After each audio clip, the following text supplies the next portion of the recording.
Hello dear students, this presentation is on the instrument for color measurement, the spectrophotometer. As you can see the two instruments shown on the slide, they are the typical spectrophotometer which you will have to use in the laboratory later on, and this is also in your syllabus of theory also, because before using any instrument you should know all the basics about that. So this covers the whole of the theory part of the spectrophotometer.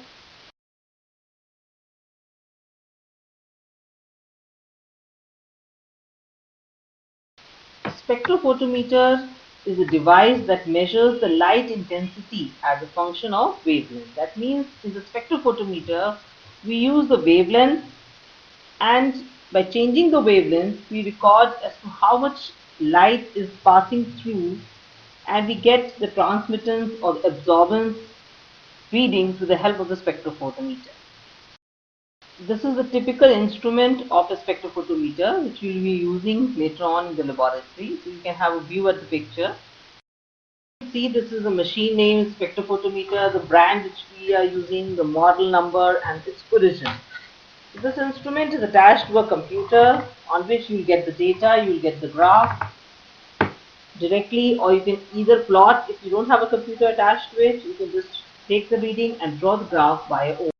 As you all know, the instrument of the spectrophotometer is designed as such to measure the absorption of radiant energy, and it has got the following components: the light source, the monochromator, the sample through which solution the light is going to pass, and then you have the detector. The energy source is always a lamp through which radiations come out. Then the radiation of a particular wavelength is allowed or is permitted to pass through the glass container, which we know, we can say it is called the cuvette. As you all know, the cuvette is made up of glass, or it is made up of mm,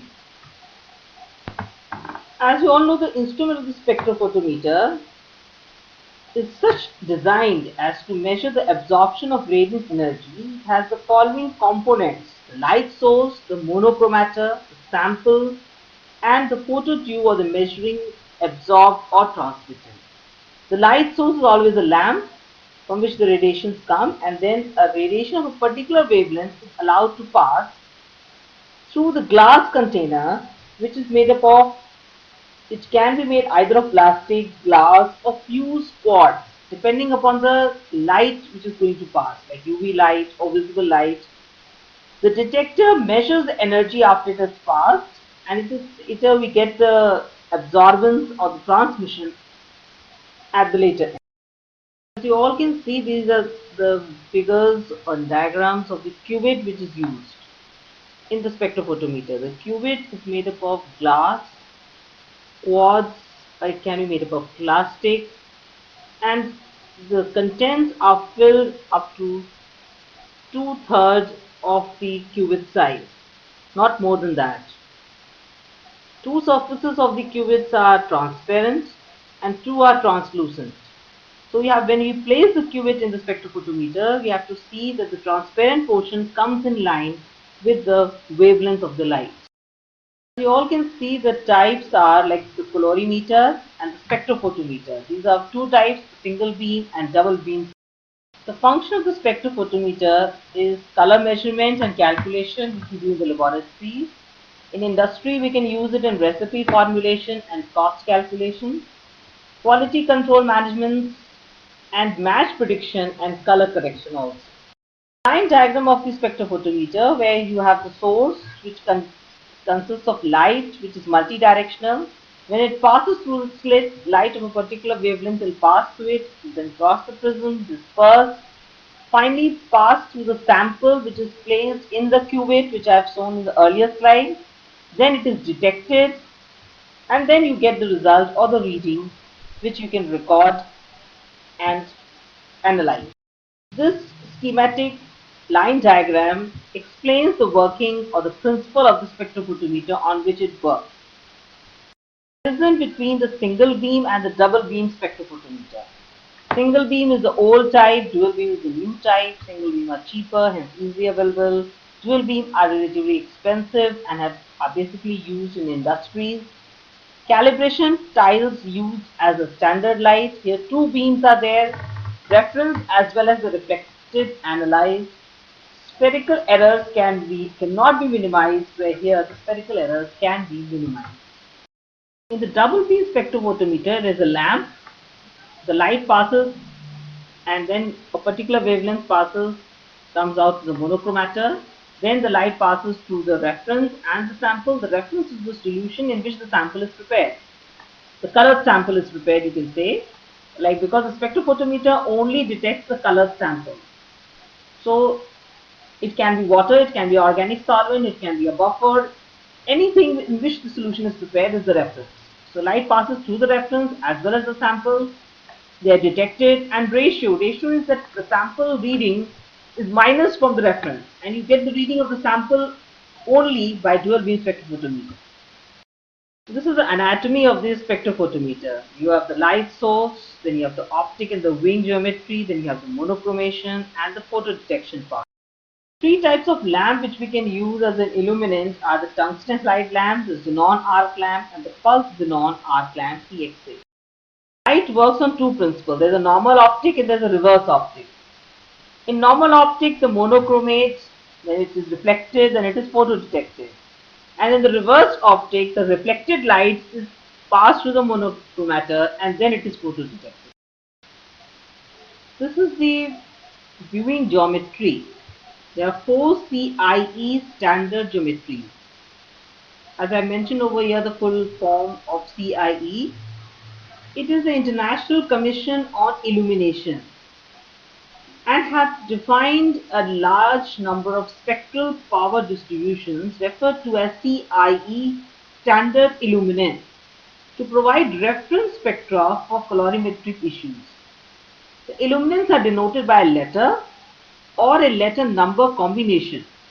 The spectral power distribution, that is known as the SPD, are normalized to a value of 100 at a wavelength of 560 nanometer, and these you can see, like, for example, I can just tell you, like, you could have seen written as D50, D55, D65. They are the spectral powers distribution of the CIE standard illuminant. As you all can see, this is a standard wing geometry. In the first diagram, the light is falling at an angle of 45 degrees on the prism or the mirror, and then it goes into the detector. This is the diffused light. And in the other diagram, the light is falling straight and the detector is at an angle of 45 degrees. This is the near diffused light. This is another type of geometry by which the light falls and makes an angle before being detected. The monochromation consists of 3 parts: the prism, the wedge, and the grating. The photodetector is of 2 types: the silicone photodiode SPD and the photomultiplier tube, that is the CMT. I think this is a very self-explanatory diagram of the spectrophotometer. By means of lines, we are able to tell as to how the light falls, how it passes through the sample, and how it is detected. Every data is given in the diagram. Another diagram to show the spectrophotometer working. As you all know, for an analytical chemist, it is very important to know the calibration. Before any instrument is used, it is calibrated. The spectrophotometer is also calibrated. Before going for calibration, we need to look at the following matters: the aperture size, specular component, and the UV filter. Components used for calibration, that is the white tile, the black trap, the values in advance stored in the software for comparison. These are the steps as to how you calibrate the instrument. This means that the displayed reflection factor RC are all relative to a perfect diffuser with 100% reflection at all wavelengths. The spectrophotometer has to be maintained for its proper functioning. So you have to see that you have to always cover it because the dust may not settle down. You must clean it with the help of a vacuum cleaner. It should be handled very softly.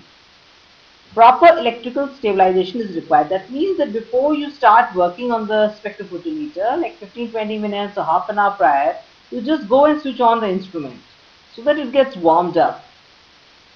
During measuring of the sample, check it and it should be completely immaculate.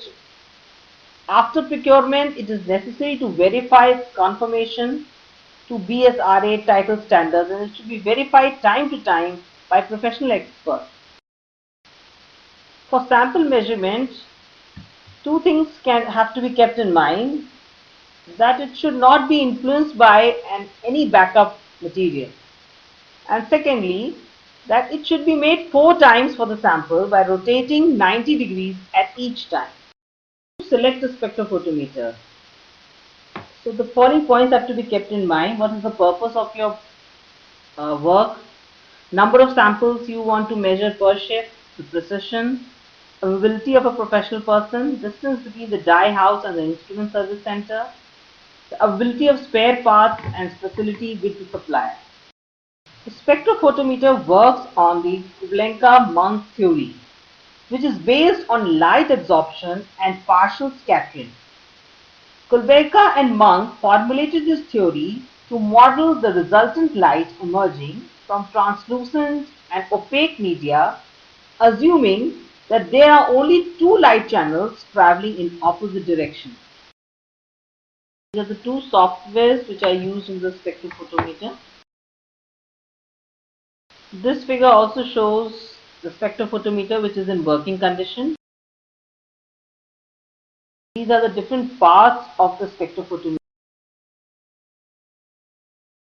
As you all know, for everything or every work, every instrument you are using, there's always a purpose.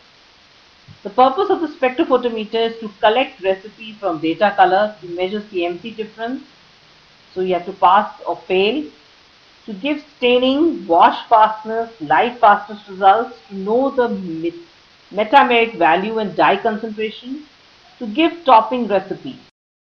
This is the specification of the instrument shown in the previous slide. This is the feature and the descriptions of the lens used and the reflection plate, the automatic UV control lamp in this slide. Thank you all dear students for going through this presentation and listening carefully. I hope you earn a lot and my efforts are helpful to you and will be of help in near future also.